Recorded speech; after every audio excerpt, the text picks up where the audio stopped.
Welcome back. The story of the morning, tariffs. President-elect Trump says he will put tariffs on China, Mexico, and Canada until they stop the flow of deadly fentanyl and illegal migrants into America. Whoa, wait a second. A tariff to stop illegals? What happened to the wall? We're building a wall. You know, the one that Trump said was going to be big and strong. We're building a beautiful wall, a big one that really works. Why does everything Trump says seem to revolve around his little penis? And he referred to my hands. If they're small, something else must be small. I guarantee you there's no problem. Drop your pants.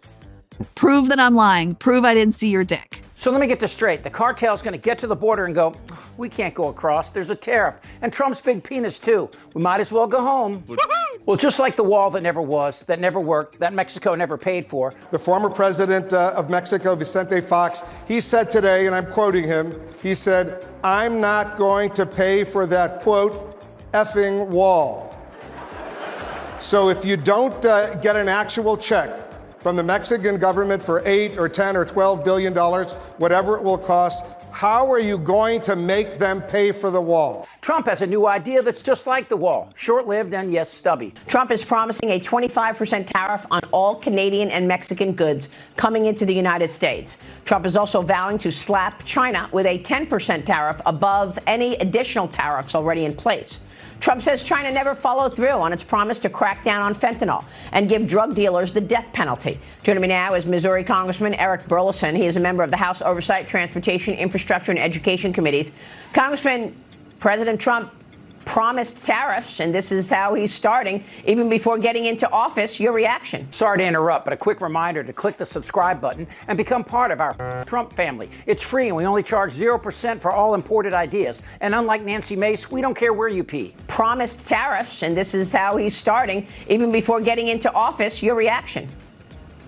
Yeah, I think he called tariffs a beautiful word, Maria. Yeah, he did. But look, I think it's something that is necessary. It's long overdue that we kind of course correct on some of the trade imbalances that we have with other countries. When you look at the fact that China or that Japan has a 100% tariff on cars that are manufactured in the United States, that Europe has a 100% tariff on cars manufactured in the United States. This goes back to the Marshall Plan, back to after World War II. The United States allowed these countries to institute these tariffs so that they could help rebuild these nations.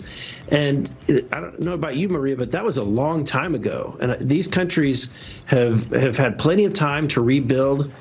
And today we have an imbalance. And I think that it's time that we course correct that. And the way to do that is through tariffs. Yeah. Cowen and Company's analyst this morning is talking about this. And in the last note, he writes this: we continue to believe that countries with free trade agreements are best positioned and would have lower thresholds for relief, along with countries that have trade goods surplus with the USA, like Brazil. China clarity is unclear. President Trump coming at Mexico, Canada, and China strong this morning. So we'll see how this plays out. Do you think this is going to in any way spark inflation? This is the worry on the detractors around tariffs. It's going to create some winners and some losers, to be fair. Did that guy just say the Marshall Plan? What are the odds that Trump knows what the Marshall Plan is? And she wrote the most beautiful story you've ever seen. It was a love story. He probably thinks it's a new Taylor Sheridan show on Hulu. It's necessary. It's long overdue that we kind of course correct on some of the trade imbalances that we have with other countries. Yes, that's what tariffs do. But let's think that over. Who gets hurt when Walmart, and they just announced this, will have to raise prices on Chinese-made goods 25%, which means basically everything in Walmart? Who pays that? Elon Musk, Bezos, billionaires? No, it's the idiots who voted for this mope. And Bartiromo and Fox helped create this mess. But it's not just the goods Walmart and others sell. When China raises the price to pay for the tariff, the Americans who pay 25% more have 25% less to pay for American goods, which are going up 25% because U.S. manufacturers are paying 25% more from China. It's like an economic chlamydia. Overall, it's going to benefit the entire whole of the United States of America. And I think that the overarching inflation is going to be mitigated by the benefit that we're going to receive by some of these trade offsets. So, look, and I think that Trump was successful in getting Mexico to help in the Remain in Mexico policy through his, in threat of tariffs. I think that in a lot of cases, these tariffs are mostly meant to try to bend these foreign governments into the will of the United States, so they're allies to us. That dude is struggling, which will be the shit show for the next 4 years as Trump's acolytes attempt to create reality from fiction. So this guy is saying the threat of a tariff will make Mexico surrender and stop cartel members, remember that's who MAGA is afraid of, from crossing over the border. You think this guy is afraid of this guy? America is for Americans and Americans only. So let's get this straight. The tariffs aren't about trade imbalance, like this guy said at the beginning. Yeah, I think he called tariffs a beautiful word, Maria. Yeah, he did. But look.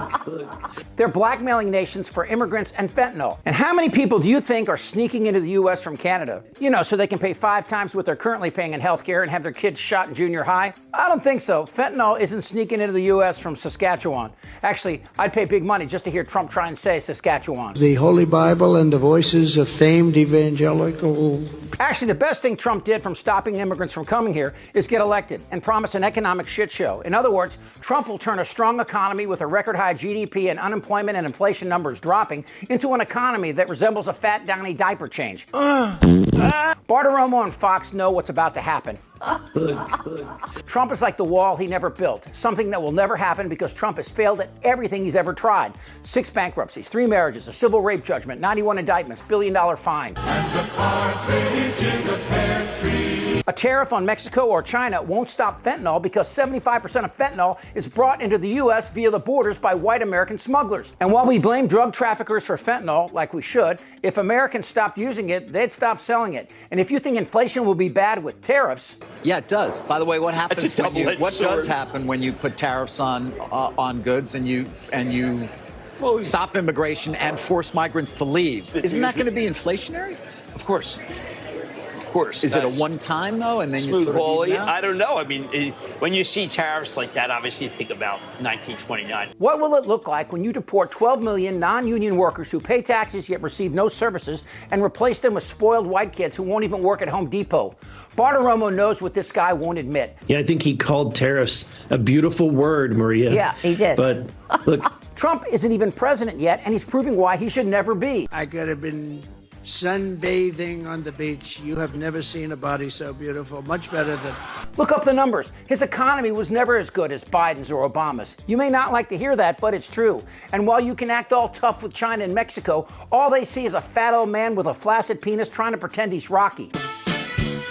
But remember this. Rocky lost. Damn right. This is not a normal election. This isn't their Republican Party anymore. Whether the women like it or not. Suck my fat one. Who's with me? Trust me. Shut the f*** up, Darren. Who's with me? Oh, yeah, the lie. Indictable. Out of sheer morbid curiosity, I'm allowing this freak show to continue. I don't want to talk about this stuff. Am I wrong? Yes. Tick-tock. You're in a lot of trouble, Donnie. I think he's crazy. I'm Chip Franklin.